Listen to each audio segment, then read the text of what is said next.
السلام علیکم ورحمۃ اللہ وبرکاتہ۔ بسم اللہ الرحمن الرحیم۔ سامعین و ناظرین، ملک لہو قرنان کہانی کے ترجمے کے 2 ویڈیو آپ کے سامنے پیش کیے جا چکے ہیں۔ آج کا ہمارا یہ ویڈیو اسی کہانی کے ترجمے کا ویڈیو نمبر 3 ہے۔ تو آئیے ترجمہ شروع کرتے ہیں۔ بسم اللہ الرحمن الرحیم۔ وذات یوم ذهب إلى بستان بعید لعله یلہی نفسه وینسى هذا الامر۔ اور ایک دن وہ گیا، یعنی حجام، اور ایک دن حجام گیا دور باغ کی طرف، شاید وہ اپنے نفس کو غافل کر دے اور یہ معاملہ بھول جائے۔ الہا یلہی الہان، اس کا معنی ہوتا ہے غافل کر دینا۔ الہا فلانن عن الشیء، جیسے اگر یوں کہنا ہو کہ دنیا کی محبت نے آخرت سے ہم کو غافل کر دیا، تو آپ عربی میں یوں کہیں گے الہانا حب الدنیا عن الآخرت، یعنی دنیا کی محبت نے آخرت سے ہم کو غافل کر دیا۔ قرآن کریم کے اندر 30ویں پارے کے اندر الہاکم التکاثر، یعنی مال و دولت کی زیادتی نے، کثرت مال نے آپ کو، تم کو غافل کر دیا۔ حتیٰ زرتم المقابر، یہاں تک کہ تم قبروں میں جا پہنچے، قبروں کی ملاقات کر لی، قبروں میں جا پہنچے۔ اور نسی ینسا، اس کا معنی ہوتا ہے بھولنا۔ وَكَانَ ذَلِكَ الْبُسْتَانُ يَبْعُدُ قَلِيلًا عن حدائق الملک، اور وہ باغ تھوڑی ہی دور تھا بادشاہ کے باغات سے۔ حدیقتن کی جمع حدائق یعنی باغ۔ وَهُنَاكَ كَانَتِ الْأَشْجَارُ مُصْطَفَّةً، اور وہاں درخت لائن میں تھے۔ استفا یستف، استفافن کا معنی لائن سے لگنا، لائن لگانا، سب بستہ ہونا۔ تو مصطفن کا معنی سب میں لگے ہوئے، یعنی ترتیب سے لائن میں۔ اور وہاں درخت سب بستہ تھے، یعنی لائن میں لگے ہوئے تھے۔ وَكَانَتْ ذَاقَ أَوْرَاقٍ مُلْتَفَّةٍ فِي مَنْظَرٍ سَاحِرٍ، اور وہ دلکش منظر میں الجھے ہوئے پتوں والا تھا، پتوں والے تھے۔ وہ درخت دلکش منظر میں، ساحر کا معنی جادوگر بھی ہوتا ہے، لیکن یہاں پر ساحر سے مراد دلکش، جاذب نظر، دلکش منظر میں پیچیدہ یا گنجان اوراق والے تھے۔ التف الشیء، التف یلتف التفافا، اس کا معنی ہوتا ہے اکٹھا ہونا، گنجان ہونا، گنا ہونا، لپٹنا۔ تو ملتفتن کا معنی لپٹا ہوا، یعنی قریب قریب گنجان، گھنا۔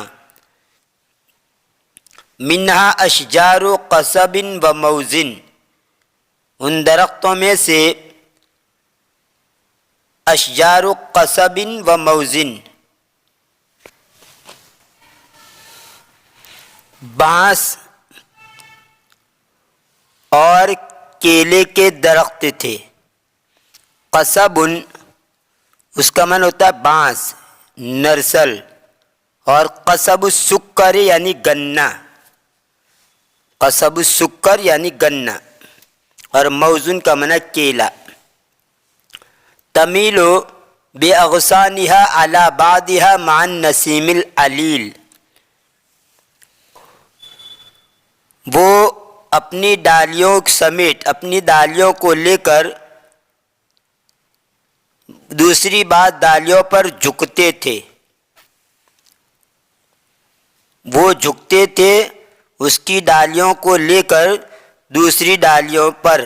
مان نسیم العلیل خوشگوار ہوا کے ساتھ. نسیم دھیمی ہوا جس سے نہ نشان مٹے نہ پتا ہلے. لطیف و خوشگوار ہوا باد نسیم. علیل کا معنی ہوتا ہے بیمار. علیل معلول اور معلل تینوں کا معنی ہوتا ہے بیمار. لیکن یہاں پر علیل کا معنی بیمار نہیں, یہاں پر اس کا ترجمہ کریں گے اچھی باد نسیم کے ساتھ. وَكَأَنَّ بَعْدَهَا يَهْمِسُ لِبَعْضٍ بِأَسْرَارٍ لَا يَفْهَمُهَا غَيْرُهَا. اور ان میں سے بعضوں کے ساتھ دھیمی آواز سے باتیں کر رہے تھے. اور ان میں سے وَكَأَنَّ بَعْدَهَا يَهْمِسُ لِبَعْضٍ بِأَسْرَارٍ, اور گویا کہ ان میں سے بعضوں کو ایسے راز کی باتیں کہہ رہے تھے جس کو اس کے علاوہ کوئی نہیں سمجھتا ہے. ہمسا یہمس ہمسن, کسی کے کان میں بات کہنا, اتنا آہستہ بات کہنا جو مشکل سے سمجھی جائے.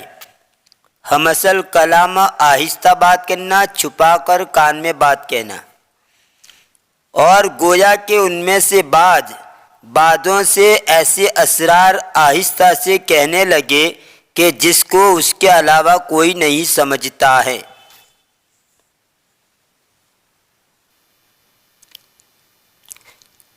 جس کو اس کے علاوہ کوئی نہ سمجھے.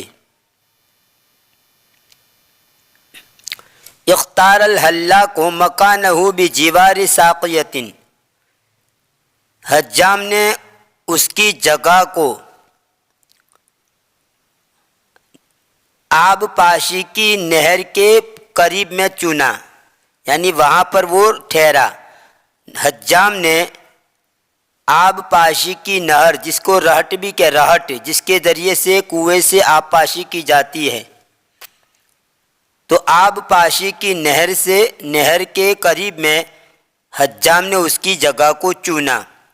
کانت تمیل علیہا شجرۃ صفصاف بفروعہا وکأنہا تناغیہا, جس پر صفصاف کے درخت اس کی ڈالیوں سمیت جھکتے تھے. صفصافن بید کے درخت کو کہا جاتا ہے.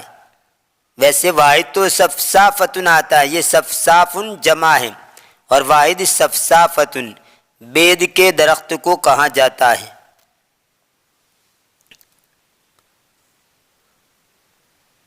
وَكَأَنَّهَا تُنَاغِيهَا, اور گویا کہ وہ اس سے بات کرتا ہے. ناگا یناگی مناگات, کسی سے مبہم بات کرنا. جیسے کہا جاتا ہے هَذَا الْجَبَلُ يُنَاغِي ذَاكَ, یہ پہاڑ اس سے اتنا قریب ہے جیسے اس سے باتیں کر رہا ہے. ایسے ہی یہ جملہ بھی کہا جاتا ہے قَادَ الْمَوْجُ يُنَاغِي السَّحَابَ, موج اتنی بلند ہوئی گویا بادلوں سے بات کر رہی ہے. تو ناگا یوناگی کا معنی کسی سے مبہم بات کرنا. کانہا تناغیہا, گویا کہ وہ اس سے باتیں کر رہے ہیں. فارتاح الرجل لهذا المنظر الذي ادخل في قلبه السرور, آدمی نے اس منظر سے راحت پائی, وہ منظر جس نے اس کے دل میں خوشی داخل کر دی, یعنی جس منظر نے اس کے دل کو خوش کر دیا.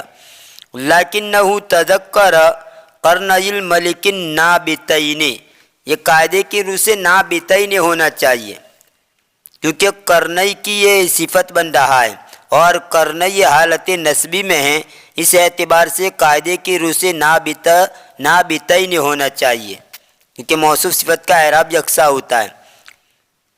لیکنہ تذکر قرنی الملک النابتین فی رأسہ, لیکن اسے بادشاہ کے 2 سنگ جو اس کے سر میں نکلے ہوئے تھے، اگے ہوئے تھے، وہ یاد آ گئی۔ وَتَخَيَّلَهُمَا كَأَنَّهُمَا جِذْعَانِ لِشَجَرَتَيْنِ تَنْقُصُهُمَا الْأَوْرَاقُ، اور اس نے خیال کیا، تصور کیا گویا کہ وہ 2 درختوں کے 2 تنے ہیں جن میں پتوں کی کمی ہے، یعنی جس میں پتے نہیں ہیں۔ نقص ينقص کا معنی کم کرنا، جس میں پتوں کی کمی ہے۔ ثم تخیل القرنین وقد اورقا، پھر اس نے تصور کیا، خیال کیا 2 سینگوں کا، وقد اورقا، اس حال میں کہ وہ ورق والے، پتے والے ہو گئے۔ اورقا یورق ایراکن، اورق الشجر درخت کا پتودار ہونا، درخت کے پتے نکل آنا۔ وقد اورقا گویا کہ وہ پتوں والا ہو گیا۔ فصار يضحك ويضحك ويهزي قائلا ملك له قرنان ملك له قرنان، پھر وہ ہنسنے لگا اور ہنسنے لگا اور بہکی بہکی باتیں کرنے لگا، یہ کہتے ہوئے کہ بادشاہ کے 2 سنگ ہیں، بادشاہ کے 2 سنگ ہیں۔ ہزا یہزی، ہزین و ہزیانن، باب درب سے بیماری وغیرہ کی وجہ سے فضول بہکی بہکی اور نامعقول باتیں کرنا۔ اور جو آدمی ایسی بہکی بہکی باتیں کر رہا ہو اس کو کہیں گے حازن یا حزاؤن، حازن یا حزاؤن۔ شعر الرجل ان ضیق صدرہ قد زال عنہ، آدمی نے محسوس کر لیا کہ اس کے سینے کی تنگی یعنی اس کی پریشانی اس سے زائل ہو گئی۔ وَأَحَسَّ بِتَحَسُّنٍ كَبِيرٍ، اور اس نے بڑی تبدیلی کو محسوس کیا۔ تحسن کا معنی یہاں پر تبدیلی، تغیر۔ فَتَلَفَّتَ حَوْلَهُ، پس وہ اس کے آس پاس متوجہ ہوا، اس کے ارد گرد متوجہ ہوا، یعنی اس کے ارد گرد دیکھنے لگا۔ فَوَجَدَ نَفْسَهُ وَحِيدًا فِي خَلْوَةٍ تَامَّةٍ، پس اس نے اپنے آپ کو اکیلا مکمل تنہائی میں پایا۔ فَحَمَسَ إِلَى شَجَرَةِ الصَّفْصَافِ أَنَّ مَلِكَ الْبِلَادِ لَهُ قَرْنَانِ، پس اس نے صفصاف کے درخت کو بتا دیا کہ شہروں علاقوں کا جو بادشاہ ہے اس کے 2 سنگ ہیں۔ وَلَمَّا أَزَالَ بَوْحَهُ بِهَذَا السِّرِّ وَلَمَّا أَزَالَ بَوْحُهُ بِهَذَا السِّرِّ إِبْءًا كَبِيرًا عَنْ كَاهِلِهِ نَوَىٰ أَنْ يُقَرِّرَ ذَلِكَ كُلَّمَا ضَاقَ صَدْرُهُ بِالسِّرِّ ثُمَّ عَادَ إِلَىٰ دَارِهِ، اور جب اس کے اس راز کو ظاہر کرنے نے اس کے کندھے سے بڑا بوجھ ہٹا دیا، دور کر دیا۔ بوحہ بہذا السر، یہ ازال کا فاعل بنے گا، اور ابن کبیرن یہ اس کا مفعول بنے گا۔ ابن اس کا معنی ہوتا ہے وزن یا بوجھ، ابن کا معنی وزن یا بوجھ، معنوی بوجھ۔ اسی طرح ذمہ داری، اس کی جمع آتی ہے آبا، آباؤن۔ اور جب اس کے اس راز کو ظاہر کرنے نے اس کے کندھے سے بڑا بوجھ ہٹا دیا، دور کر دیا، تو اس نے نیت کی، ارادہ کیا کہ وہ اس کو مقرر کرے، یعنی بار بار کرے، جب اس کا سینہ راز کی وجہ سے تنگ ہو جائے، یعنی راز کی وجہ سے، راز سے جب وہ پریشان ہو جائے تو یہ درخت کو یہ کہہ کر اس کا بوجھ ہلکا کر دے۔ ثم عاد الی دارہ، پھر وہ لوٹا اس کے گھر کی طرف۔ یہ تھا ملک لہ قرنان کہانی کے ترجمے کا ویڈیو نمبر 3۔ انشاءاللہ آنے والی ویڈیو میں جو آخری ویڈیو ہوگا ما بقیہ کا ترجمہ آپ کے سامنے پیش کیا جائے گا۔ تب تک کے لیے انتظار کیجیے، دعا میں یاد رکھیے۔ فی امان اللہ، الی اللقاء۔